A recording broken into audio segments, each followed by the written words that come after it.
ہم قائل نہیں ہیں وہ والی شہادت بیان کرنے کے جس میں کہتے ہیں ہائے حسین تو سکینہ تو زینب. ہمارے بزرگوں نے ہمیں یہ سبق ہمارے بزرگوں نے ہمیں بتایا کہ امام حسین کی شہادت اس طرح بیان کرو کہ نوجوانوں میں جذبہ جہاد پیدا ہو, عورتیں صبر کا پہاڑ بن جائیں. اس طرح شہادت ہم وہ والی. لیکن ایک بات ضرور ذہن میں رکھیں, یہ جو لوگ کہتے ہیں نہیں بڑے مظلوم تھے پانی نہیں آ سکا, میرے سے حوالہ دیکھے جس نے دیکھنا ہے, میرے سے حوالہ دیکھے میرے سے. حضرت امام حسین میدان کربلا میں تھے تو تھوڑی سی جگہ کھود کے نا امام حسین نے تو خندق کھودی. خندق کھودنا عرب کا رواج تھا, مدینے میں بھی خندق کھودی گئی, اس کا نام ہی جنگ خندق. تو خندق کھود کے نا آگ جلائی جاتی تھی, یہ حفاظت کا ایک ذریعہ تھا تاکہ دشمن نہ آئے. تو امام حسین نے اپنے خیمے کے سامنے خندق کھود کے اس میں آگ جلائی تاکہ پردہ رہے, عورتوں کے پاس کو دشمن نہ آئے. تو ایک شخص سامنے کھڑا ہو کہنے لگا حسین تو نے دنیا میں ہی آگ جلا لی ہے, معاذ اللہ ثم معاذ اللہ. کہنے لگا آگے تو آگ ملے گی, یہاں جلا لی ہے. تو امام حسین کہنے لگے میں حکم دیتا ہوں آگ کو کہ تجھے ابھی پکڑ لے. لوگ کہتے ہیں مظلوم تھے, میں حکم دیتا ہوں آگ کو تجھے ابھی پکڑ لے. یہ لفظ امام حسین نے کہے. میں 3 کتابیں تو میری لائبریری میں ابھی ہیں جن میں حوالہ ہے, 3 کتب سے, اور آج کل پرسوں کی کتاب نہیں, سینکڑوں سال پرانی. جب کہا نا میں حکم دیتا ہوں تو وہ آدمی گھوڑے سے نیچے گرا, گھوڑے سے نیچے گرا, اور گھوڑے کی رکاب کے اندر اس کا پیر الجھا.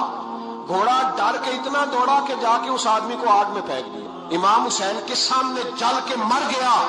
یہ حسین ابن علی ہے, یہ ابھی حکم دیتے تو فرشتے ابھی آ جاتے, یہ ابھی بات کرتے تو ساری دنیا کی فوجیں ابھی اکٹھی ہو جاتی, یہ ابھی حکم دیتے تو ابھی آ جاتے. اور سنو, اگر جناب اسماعیل کے لیے دمبا آ سکتا ہے تو وہ تو حضرت ابراہیم کے بیٹے تھے, اور یہ تو مصطفیٰ کی اولاد ہے, ان کے لیے کیا کچھ نہیں ہو سکتا. لیکن امام حسین نے پسند کیا تھا کربلا کے جہاد, اس کو پسند کیا تھا مولا علی نے, وہ اپنی پسند پہ تھے. کوئی آدمی اس طرح نہ بیان کرے کہ بڑے مظلوم تھے تو بڑی مشکل میں تھے تو بڑا روتے تھے بڑے, اور کوئی شخص ایسی بات. یہاں تو تماشا لگ گیا ہے, تماشا لگ گیا ہے. ایک وہ ہے جو آج کل کہہ رہے بس جی وہ تو 2 شہزادوں کی جنگ تھی, انہیں بھی شرم نہیں آتی, اور ایک ممبروں پہ چڑھے ہوئے ہیں, چہرے پہ داڑھی کوئی نہیں, سر پہ ٹوپی کوئی نہیں, بازاری سا انداز ہے, کبھی دوڑ کے ادھر جاتے ہیں, کبھی بھاگتے ہیں, کبھی کہتے ہیں اونچا بولنا, پیروں پہ کھڑا ہونا تھا. یہ لوگ بیان کریں گے امام حسین کی بات, یہ لوگ بیان کریں. بیبیوں کے مصائب پڑھ رہا ہوں, وہ اور بیبیاں ہوتی ہیں جو ہائے ہائے کرتی ہیں, واہ ویلا کرتی ہیں. یہ میرے نبی کا خاندان ہے, یہ میرے نبی کا خاندان ہے, نبی کا خاندان. میں حوالہ دکھاؤں گا, مجھ سے سنو حوالہ. حضرت سیدہ زینب نے سارے جنازے دیکھے, بھتیجوں کو بھانجوں کو سب کو شہید ہوتے دیکھا. عورتیں ڈرتی میت کو ہاتھ نہیں لگاتی, چیختی ہیں بیبیاں. لیکن حضرت جناب زینب نے پتہ کیا دیکھا تھا, وہ سننا ذرا. امام حسین کی لاش مبارک کربلا میں پڑی تھی, اور امام حسین کا سر کاٹ کے نیزے پہ چڑھایا گیا تھا, اور وہ بیبیوں کے سامنے خالی سر چڑھ رہا تھا, اور سینکڑوں میل کا سفر کر کے دمشق کے بازاروں سے گزرتا وہ سر گیا. آج میں سر کی بات نہیں کرتا, سر کی. آپ مرد ہیں, جوان ہیں سارے, یہاں کسی کا کٹا ہوا ہاتھ پھینک دیا جائے نا, ہاتھ تو لوگ چیخے مار کے دوڑ جائیں گے. بلکہ ہاتھ تو دور رہا, کسی کی انگلی کاٹ کے یہاں پھینکی جائے تو لوگ چیخے مار کے مرد دوڑ جائیں گے. لیکن کٹا ہوا سر دیکھا, لاشیں دیکھے. یزید کا دربار آیا, بی بی صاحبہ کو نا ایسے عورتوں نے اپنے حالے میں لیا ہے. سیدہ زینب وہاں بیٹھ گئی, تو جب بولا نا یزید دربار میں, کہنے لگا کہ دیکھو اللہ نے عزت والوں کو عزت دی, معاذ اللہ ثم معاذ اللہ. اور میرے مخالفین کا کیا حشر ہوا جب اس نے دیکھے نا, ایک آدمی مجبور ہے, مقہور ہے, اتنا لمبا سفر ہے, غربت ہے, پیاس ہے, بیماری ہے, کیا انداز ہے جب اس عالم میں یزید کے دربار میں اس نے گستاخی کی امام حسین کی. یہاں لوگ کہتے ہیں کسی کو کچھ نہ کہو, کہ کیوں نہ کچھ کہیں. جو سیدنا امام حسین کے بارے میں بات کرے گا زبانیں کھینچیں گے اس کی, جو صحابہ کے بارے میں بات کرے گا ہم کرنے دیتے ہیں. یہ کیا بات ہوئی, گستاخی کرنا, بے ادبی کرنا, یہ کون سا دین ہے؟ یہ تو تم بے دینی پھیلا رہے ہو. سنو, جب اس نے بے ادبی کی تو سیدہ زینب چپ نہیں رہی, بلکہ حضرت زینب بولی اور کھڑی ہوئی, اور آپ نے تلاوت کی قرآن مجید کی, اور آیتیں پڑھی, کہنے لگی وَتُعِزُّ مَن تَشَاءُ وَتُذِلُّ مَن تَشَاءُ بیادی کل خیر، اور آپ فرمانے لگی یزید تو کہتا ہے تیرے مخالفین پسپا ہو گئے، تجھے عزت ملی؟ آپ فرمانے لگے یہ تیرا دربار ہے نا، یہ تیرا سجا ہوا ہے نا، تیرا اس وقت ڈنڈا چلتا ہے نا؟ فرمانے لگی چند سال ٹھہر جا، تیرے اوپر لوگ لعنتیں برسائیں گے، اور فرمایا جب جمعے پڑھے جائیں گے تو لوگ میرے حسین کے نام کے خطبے پڑھیں گے۔ فرمایا آج یہ تیرا دربار ہے نا۔ حضرت نعمان بن بشیر صحابی رسول تھے، وہ کہتے ہیں میرے قریب ایک نابینا صحابی بیٹھا تھا، سنو سنو حوالہ میں دکھاؤں گا۔ کہنے لگے میرے قریب اس وقت یزید کے دربار میں ایک نابینا صحابی بیٹھے تھے، جب بی بی زینب نے یہ بات کی نا تو وہ نابینا صحابی میرا ہاتھ پکڑ کے کہنے لگے نعمان علی آ گئے، یہ تو علی کی آواز ہے، علی آ گئے، جبریل امی بول رہے ہو جیسے، حکمت کے گوہر رول رہے ہو جیسے، دربار دمشق میں وہ زینب کا خطاب منبر پہ علی بول رہے ہو جیسے۔ کہنے لگے علی آ گئے، علی، یہ تو علی کی آواز ہے۔ جناب نعمان بن بشیر کہنے لگے نہیں، علی جب بولتے تھے تو بڑا رنگ ہوتا تھا، ابھی تو زینب کھل کے بول ہی نہیں رہی، ابھی تو زینب ستائی ہوئی ہے، ابھی تو زینب زخم کھا کے آئی ہے، ابھی تو زینب پیاسی ہے۔ کاش زینب تر و تازہ ہوتی تو زینب خطبہ پڑھتی تو علی کی طرح گرجدار آواز نکلتی، یزید کے محل کانپتے، جبریل امی بول رہے ہوں جیسے، حکمت کے گوہر رول رہے ہوں جیسے، دربار دمشق میں بی بی زینب کا خطاب منبر پہ علی بول رہے ہوں جیسے۔ وہ مسکینوں کی طرح منتیں نہیں کر رہے تھے، ہائے پانی ان کا مزاج ہی نہیں تھا، بلکہ وہ دلیر لوگ تھے، دلیر، اور بر موقع بر محل بولتے تھے۔ یزید آیا دربار میں، جب یہ سارا قافلہ وہاں پہنچا تو یزید دربار میں آیا، اور جب وہ دربار میں آیا تو بادشاہوں کا طریقہ ہے، گاڑیاں، اب ہمارے بادشاہوں نے روٹر والی گاڑیاں رکھی ہوئی ہیں، وہ یوں چلتی ہیں، شور ہوتا ہے پیچھے، اس زمانے میں کہا جاتا تھا با دبا ملاحدہ ہوشیا، پیچھے ہٹ جاؤ، نعرے لگنے لگے۔ تو یزید کا ایک ناخلف بیٹا امام زین العابدین سے کہنے لگا تیرا باپ کہاں ہے؟ دیکھ یہ میرے باپ دادا کے نعرے، دیکھ میرے باپ کے نعرے، تیرے کدھر ہے؟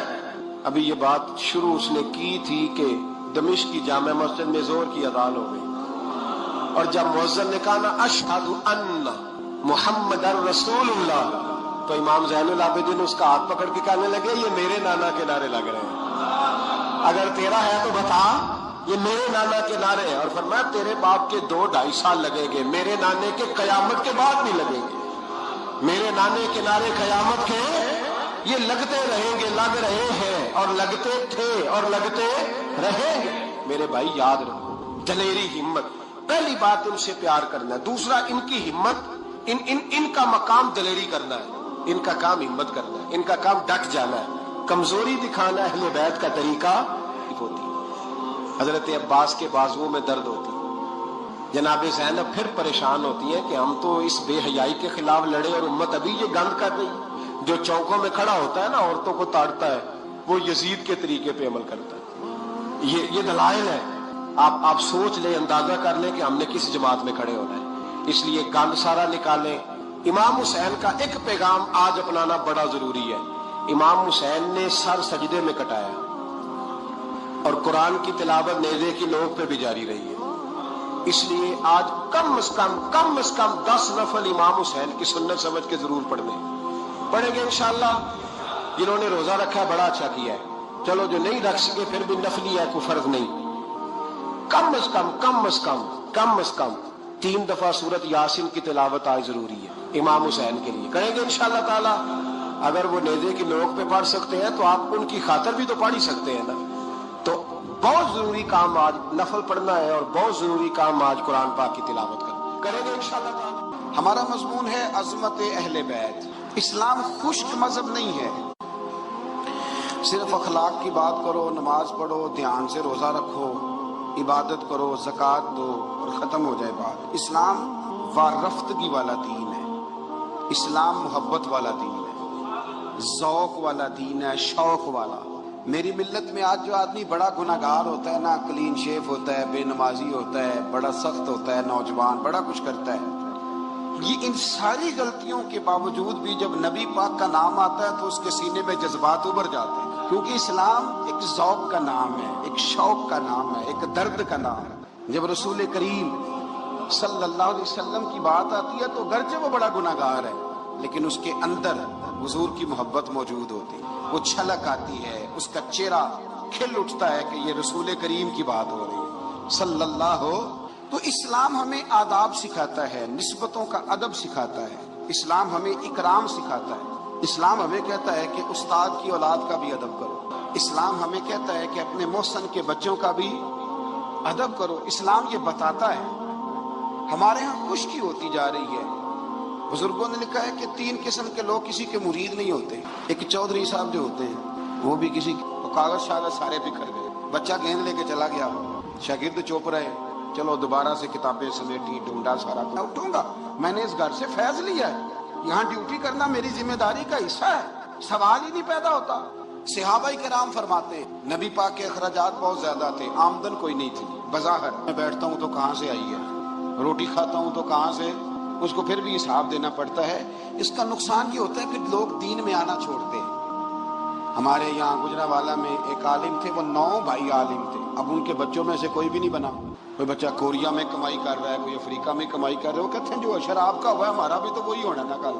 بچے نکل گئے، انہوں نے کہا جا کے محنت کرتے ہیں۔ نے کیا کمایا؟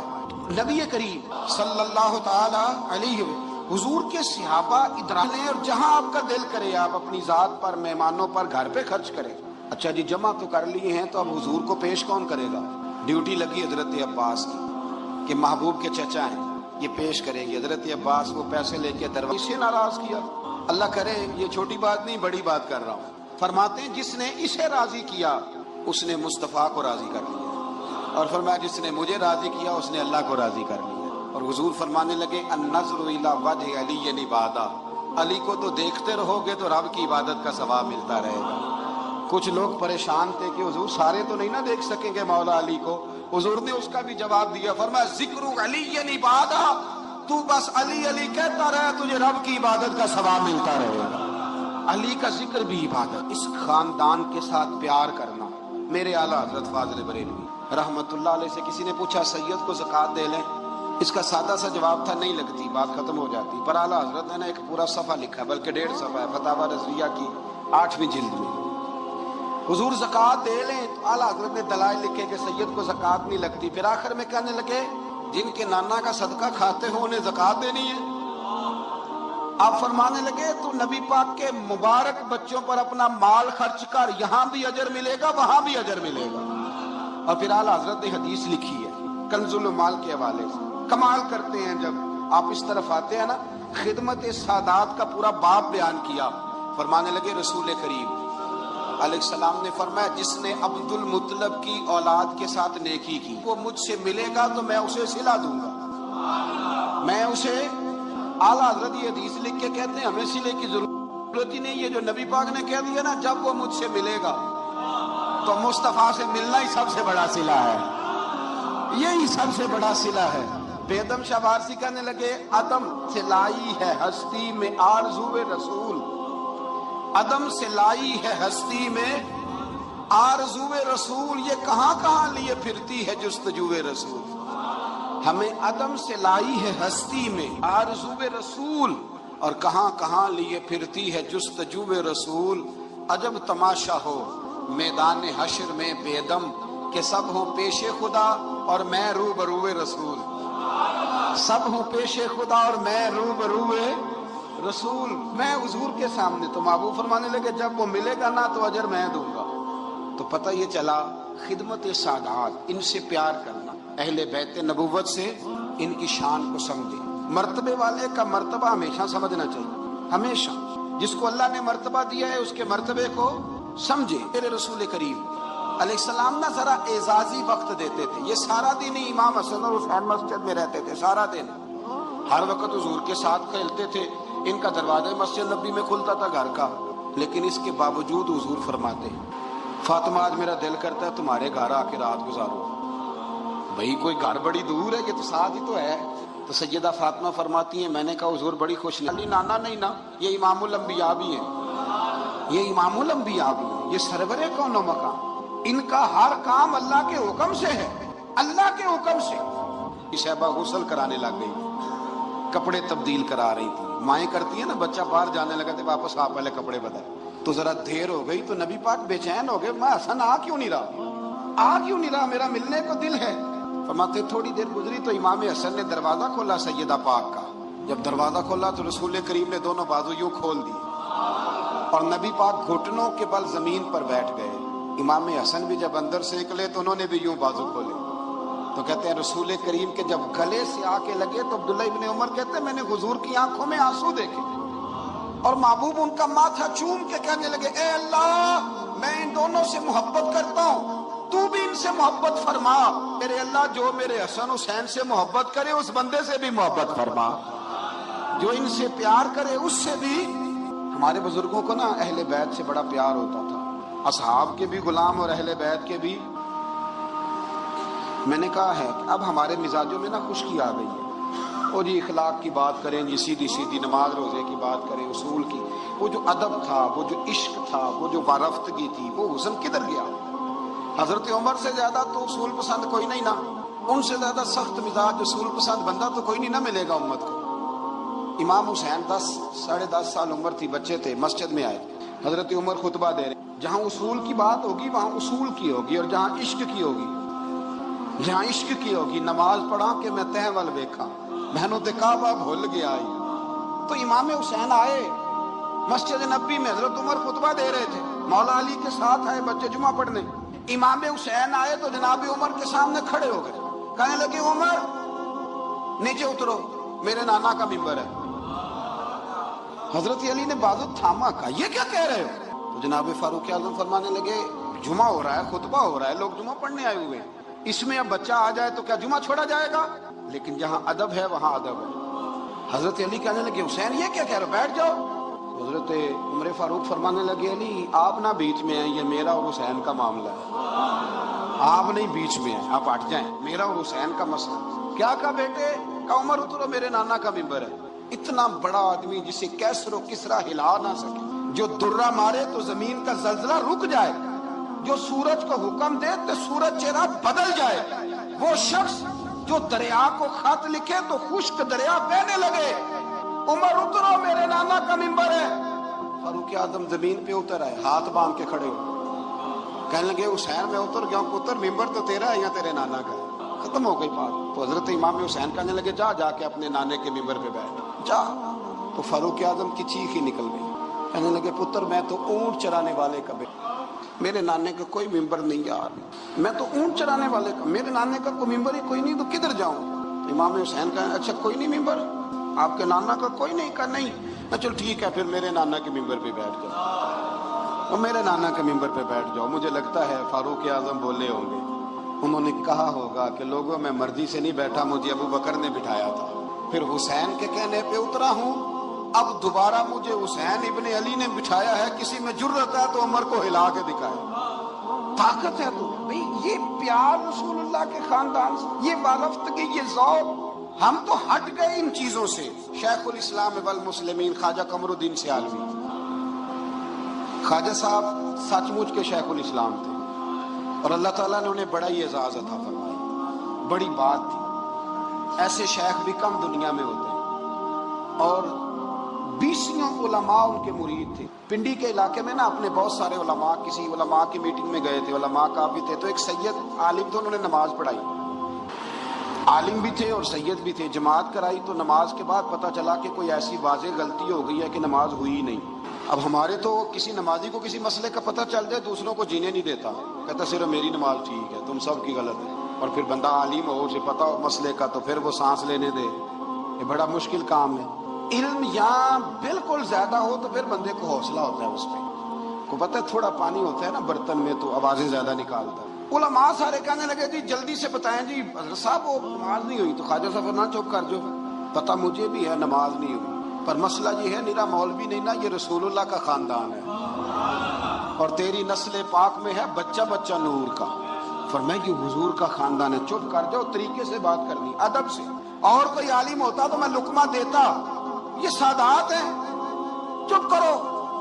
چلو کہنے لگے میں نہ سوچ رہا ہوں کہ کوئی جملہ مل جائے تو شاہ جی کو کہوں کہ نماز نہیں ہوئی, حالانکہ